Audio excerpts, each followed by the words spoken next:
narito naman tayo sa Faith on, Courage Mode on for God and Country.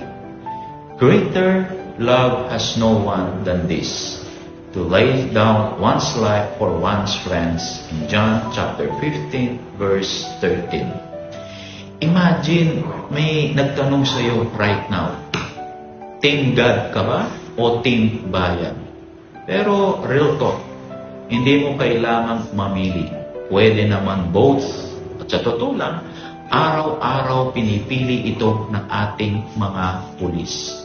Habang tayo'y natutulog, sila'y nagbabantay. Habang tayo'y ligtas, sila'y nakaharap sa panganib. At sa lahat ng iyon, dala nila ang panata. Courage Mode on for God and Country. Ikaw naman, sa sarili mong laban, pamilya, trabaho, o pangarap, courage mode on ka ba o naka-off pa rin? Sabi nga po ni Saint Therese of Calcutta, and I quote, "Not all of us can do great things, but we can do small things with great love."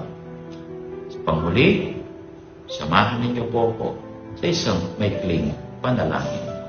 Sa ngalan ng Ama at ng Anak at ng Espiritu Santo. Amen.